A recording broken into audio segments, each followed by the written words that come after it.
Hi friends, இந்த வீடியோவில் அவரைக்காய் ஃப்ரை எப்படி செய்யலாம் அப்படிங்கிறத தான் பார்க்க போகிறோம். அதுக்கு ஒரு பாத்திரத்தில் கட் பண்ணி வச்சுருந்த அவரைக்காய், அது கூட கொஞ்சமாக தண்ணி, 1/2 டேபிள் ஸ்பூன் மஞ்சள் தூள், சால்ட்டு இதெல்லாமே ஆட் பண்ணி அவரைக்காவை நல்லா வேக வச்சு எடுத்துக்கணும்.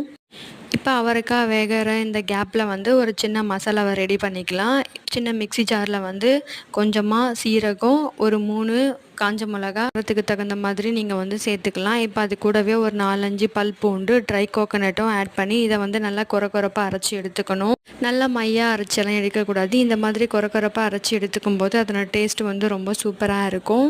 இப்போ ஃப்ரை பண்ண ஸ்டார்ட் பண்ணிடலாம். அதுக்கு ஒரு பேனில் தேவையான அளவு எண்ணெய், கடுகு, சீரகம், உளுந்து, கடலைப்பருப்பு இதெல்லாமே போட்டு நல்லா ஃப்ரை பண்ணி எடுத்துக்கணும். இப்போ ஃப்ளேவருக்காக ஒரு பச்சை மிளகாவும், கட் பண்ணி வச்சுருந்த வெங்காயம், கருவேப்பிலை இதெல்லாமே போட்டு நல்லா வதக்கி எடுத்துக்கணும். இப்போ இது கூட கொஞ்சமாக மஞ்சள் தூளும் ஆட் பண்ணி நல்லா வதக்கி எடுத்துக்கலாம்.